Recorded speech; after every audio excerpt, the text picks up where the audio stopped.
문제 해결 능력이 저는 우리 국민의힘에는 꼭 있어야 된다. 우리가 내놓는 그런 대통령한테는 시대의 문제를 해결하는 능력이 꼭 있어야 된다. 그 시대의 문제가 뭐냐? 경제가 깔아앉고 있는 거, 불평등이 심각해지는 거, 인구가 줄어들고 있는 거, 이게 다 시대의 문제인데 이 문제들을 어디서 어떻게 해결할 거냐? 거기에 대해서 저는 경제부터 이렇게 해야 된다라고 늘 생각을 하는 사람입니다. 경제부터 다시 일으키면 그게 힘이 돼가지고 소득이 생기고 일자리가 생기고 세금이 들어오기 시작하고 이러면서 저는 불평등 문제하고 주택 문제하고 또 인구 문제 이런 거를 경제부터 먼저 일으켜가지고 거기서 해결을 하기 시작할 수 있다고 저는 생각을 합니다. 그래서 문제 해결 능력, 그거는 우리 과거에 경제하고 안보는 보수가 잘하는 줄 알았는데 나중에 지나고 보니까 사람들이 아유 뭐 보수 정권 뽑아놔도 경제는 안보든 똑같네 이런 이야기를 많이 들을 때 제가 가슴이 굉장히 아팠는데 나라의 기둥인 경제 안보는 확실하게 튼튼하게 지키면서 이 시대의 문제를 해결하는 능력, 저는 그게 우리한테 꼭 필요하다고 생각하고 그냥 국민의힘 당대표가 36살짜리 젊은이로 바뀌는 게 아니라 우리가 그런 변화를 시작할 때 국민들께서 아 맞아 문재인 대통령 이 민주당 정권보다는 저 사람들한테 맡기면 우리 문제를 해결해 줄 수 있겠다. 그 희망을 좀 드리는 게 굉장히 중요하다고 생각을 합니다. 두 번째는 개혁입니다. 개혁이라는 게 어떤 개혁이냐.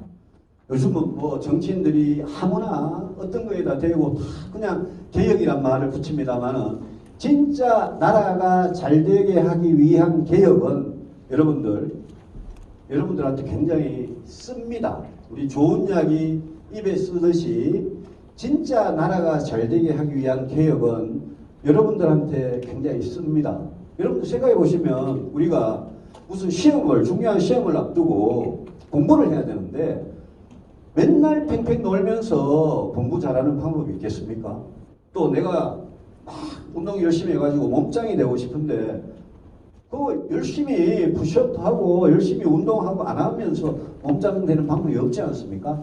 뭐든지 결과를 맺으려면 땀을 흘려가지고 열심히 노력하는 과정이 필요하고 하고 싶은 거 먹고 싶은 거 참아가는 그게 필요하지 않겠습니까? 나라도 마찬가지입니다. 나라도 진짜 잘 되려면 꼭 필요한 개혁을 해야 되는데 그 개혁을 하기 위해서는 국민들께서 좀 참아주셔야 됩니다. 그게 굉장히 어려운 이야기입니다. 왜냐하면 우리 민주당이 이재명 지사같이 전 국민한테 돈을 얼마씩 화끈하게 드리겠다 이러면 받는 사람은 일단 기분이 좋지 않습니까? 그런데 그 돈이 다 여러분들 주머니에서 나오는 세금이거나 아니면 요즘 젊은 사람들이 나중에 30년, 40년 후에 받는 젊어져야 되는 부채, 빚 아니겠습니까? 그런데 지금 만약 무슨 개혁을 한다 그러면 그 개혁의 당장 그 개혁으로부터 고통을 받는 그런 분들이 있지 않겠습니까? 그래서 이 개혁이라는 게 어려운데 예를 들면 이런 겁니다. 예를 들면 복지를 하려면 돈이 필요하지 않습니까? 그런데 나중에 젊은 세대, 미래 세대한테 빚을 안 떠넘기고 복지를 하려면 어떻게 해야 됩니까? 다른 데 쓰는 걸 많이 줄이든지 아니면 세금을 더 거두는지 하는 수밖에 없습니다.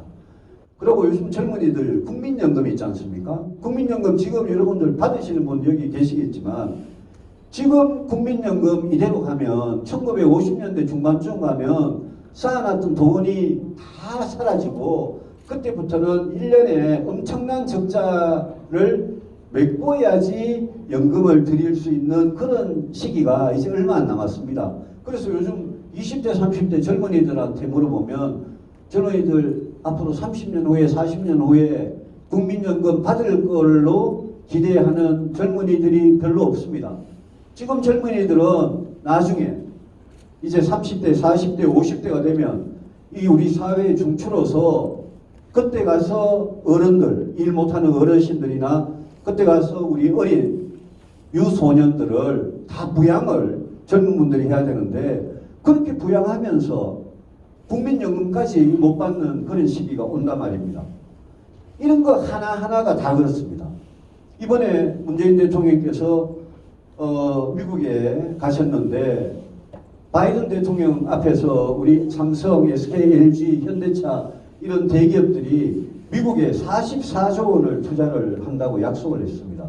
그런데 그 44조 원을 한국에다가 만약 그 대기업들이 투자하면 우리 젊은 사람들한테 좋은 일자리가 얼마나 많이 생기겠습니까? 그런데 미국에는 투자를 하고 한국에는 대기업들이 투자를 안 하려고 합니다. 그거는 왜 안 하느냐? 여러 가지 이유가 있겠죠. 뭐 규제도 많다, 뭐 세금도 좀 깎아줬으면 좋겠다. 여러 가지 이유가 있지만 제일 중요한 이유가 노동의 문제입니다.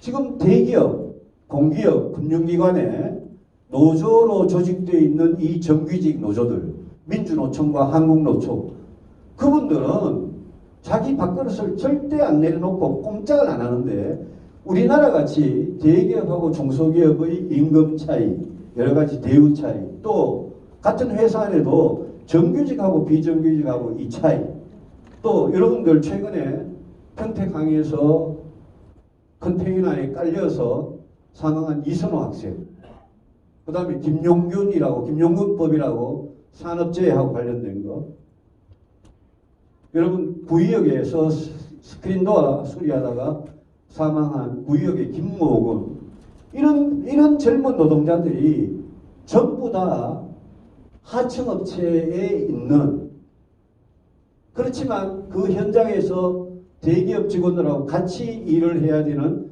소위 말하는 사내 도급 노동자들입니다. 그리고 최근에 코로나 터지고 나서 여러분들 배달의 민족이다, 쿠팡이다, 요기요다 이러면서 여러분들 배달하는 오토바이 타고 가고 자전거 타고 가고 배달하는 분들 많이 늘었지 않습니까? 그분들이 전부 플랫폼 노동자라고 그럽니다. 우리 기업들이 왜 한국에 투자를 안 하느냐? 우리 한국은 노조의 보호를 받고 있고 대기업에 있는 비정규직과 노조의 보호도 못 받고 비정규직이고 중소기업에 근무하는 이 노동자들 사이에 차별이 우리나라만큼 심한 나라가 없고, 특히 대기업의 경우에는 여러 가지 아주 까다로운 조건, 이 우리나라만큼 딱딱하고 경직적인 이런 나라가 잘 없기 때문에 투자를 안 하려고 그러는 겁니다. 그러면 어떤 개혁을 해야 되냐? 여러분, 유럽에 스웨덴, 덴마크, 노르웨이, 독일 이런 나라는 우리나라 같이, 지금 우리나라 같이 경제가 2% 1%밖에 성장 안 하거나 마이너스 성장으로 가고 진짜 일자리가 만약 없어지고 이럴 때 정치 지도자가 딱 나서가지고 노동계 대표를 부르고 기업 대표를 불러가지고 그 정치 지도자가, 국가 지도자가 자기는 딱 공정하게 노동계와 기업에게 각자 너 핵심적인 거 양보해라. 그래서 우리 경제를 살리자. 그래서 그 대신에 실업자로 전락하는 그런 노동자는 국가에서 확실히 생활을 할 수 있도록 사회 안전망을 확실히 보장해 주겠다. 이런 대타협을 해냅니다. 유럽에 잘 사는 나라들은 그런 걸 해냈습니다. 그런데 우리는 그런 거 한 번도 못 해봤습니다. 이런 개혁을 하는, 이게 노동개혁입니다. 이런 개혁을 할 때 연금개혁을 하든 규제개혁을 하든 노동개혁을 하든 이런 개혁을 해내는 대통령이 다음 5년 동안 열심히 일을 해야지. 여러분 생각해 보십시오. 지금 여러분 마음속에 문재인 대통령 너무 밉다. 또 문재인 대통령과 뭐 조국 장관이다, 586 운동권들 너무 밉다. 이래서 여러분들이 나는 다음에 대통령 찍을 때 문재인 정권이 그 과거의 정권을 대통령 2분을 감옥에 보내고 그 과거의 정권에 대해서 적폐청산이라는 걸 하면서 그렇게 정치 보복을 했는데 우리 여기 포항의 시민들, 대구 경북의 시도민들께서 다음 대통령은 문재인 대통령을 확실하게 심판할 사람, 문재인 정권을 확실하게 심판할 사람, 우리 시원하게 좀 복수해 줄 사람, 만약 이런 여러분들이 생각으로 다음 5년의 대통령을 뽑는다면 저는 걱정입니다. 왜 걱정이냐? 그래가지고 대한민국은 어떻게 될 거냐?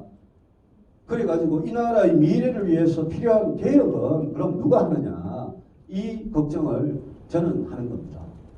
그래서 저는 감히 말씀드립니다. 문재인 대통령과 문재인 정권이 심판을 받아야 될 일이 있으면 당연히 심판을 받아야 되겠죠. 그러나 다음 대통령이 성공한 대통령, 다음 정부가 성공한 정부가 되기 위해서는 이제는 제대로 과거가 아니라 과거에 발목 잡힌 그런 정부가 아니라 미래를 위해서 일을 할 수 있는 국민의 문제를 해결해낼 수 있는 그런 정부, 그런 대통령이 이제는 와야 된다라고 저는 생각을 합니다. 마지막으로 말씀을 드릴 것은 우리 가치의 확장입니다. 가치 확장이라면 저게 무슨 소리냐 이러실 겁니다만은 여러분 제가 윤석열 총장께서 출마 선언하시는 거 보고 제가 한 가지 딱 제가 말을 했습니다. 자유민주주의, 자유시장 경제 이 말씀을 하시길래 자유라는 말이 우리 헌법에 있는 굉장히 소중한 가치입니다. 그런데 여러분 조금만 더 생각을 해보시기 바랍니다. 자유라는 거 굉장히 소중한 가치인데 여러분 앞으로 우리 사회에서 대한민국 국민으로 함께 살아가는데 여러분한테 자유라는 가치 하나만 있으면 여러분 만족을 하십니까? 저는 여러분한테 꼭 그 질문을 해드리고 싶습니다. 왜냐하면 제가 보수정당에 젊을 때 와가지고 이 당에 지금 22년째 있으면서 제가 개혁보수라는 걸 외친 이유가 있습니다. 그 이유가 뭐냐 하면 우리 국민들은 자유라는 가치에 대해서 굉장히 목말라 했고 과거에 산업화 이후에 민주화를 하면서 우리 정치적, 사회적 그런 자유를 이제는 많이 획득을 했습니다. 가졌습니다. 북한에 사는 우리 동포들하고 비교하면 여러분들이 갖고 있는 자유는 엄청나게 큰 겁니다. 그죠? 그런데 우리 국민들은 그와 동시에 내가, 내 가족이 또 우리 친구들이 모든 국민들이 법 앞에 평등한 나라. 여러분 한번 어디 억울한 일 당해 보셨으면 경찰이나 검찰에 가서 법원에서 억울한 일 당해 보셨으면 제 말이 무슨 말인지 아실 겁니다. 가난한 사람이나 부자나 힘이 센 사람이나 힘이 약한 사람이나 누구나 법 앞에 평등한 그런 대한민국을 원한다. 여러분 원하십니까? 안 원하십니까? 제가 물어보면 여러분 당연히 원하실 겁니다. 그죠? 그리고 여러분 다른 사람하고 내가 이 사회에 살면서 외모도 다르고 키도 다르고 뭐 남자 여자 성별도 다르고 고향도 다르고 소득도 다르고 재산도 다르고 직업도 다르고 하지만 나는 이 사회에서 내가 공정하게 취급받기를 원한다. 남들에 비해서 내가 부당하게 차별받기 싫다. 나는 공정하게 나를 대우해 줬으면 좋겠다. 우리 사회가. 여러분들 다 원하시는 겁니다. 그런 자유와 평등과 공정이 다 모여서 대한민국이 과연 정의로운 사회냐 그렇지 않냐가 결정이 되는 겁니다. 그래서 저는 제 동료 정치인들한테 오래전부터 우리 보수가 자유가 지상 최고의 가치인 것 같이 이야기를 하면 그러면 국민들로부터 우리가 반쪽밖에 인정을 못 받는다. 그래서 지금 많은 가치들, 우리 헌법을 읽어보면 그 안에 자유가 있으면 평등이 있고요.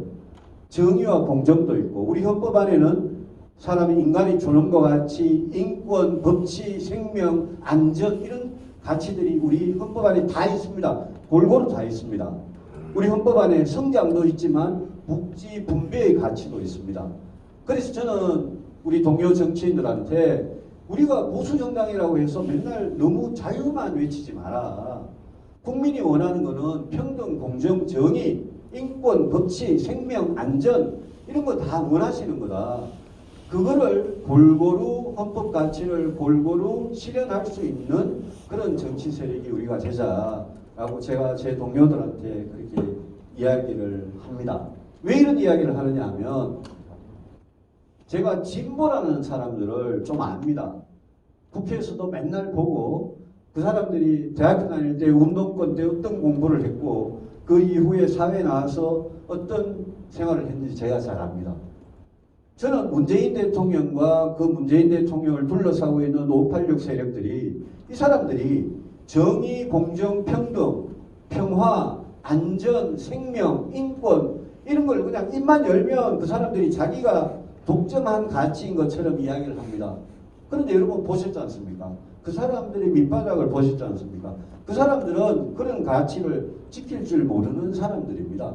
그래서 제가 우리 보수정당의 자유민주주의, 자유시장경제 좋아하는 제 동료 후배들한테 제발 우리가 그런 가치들을 우리가 지켜서 그래서 중도층이 우리한테 마음을 줄 수 있도록 우리가 진짜 진심을 가지고 진정성을 가지고 그런 가치들을 지켜나가자라고 이야기를 하는 겁니다. 그래서 유능함과 문제 해결을 하는 유능함과 또 국가의 미래를 위해서 꼭 해야 되는 개혁과 그리고 우리 헌법이 이야기하고 제대로 된 민주공화국이라면 반드시 지켜야 될 그런 가치들 이거를 저는 지켜나가면 그러면 저는 내년 3월 9일 대통령 선거는 해보나 마나다 라고 생각을 하고 제가 이준석 대표가 당대표가 돼가지고 우리 당의 변화에 대해서 많은 시민들께서 정말 기대를 가지고 지금 쳐다보고 계시는데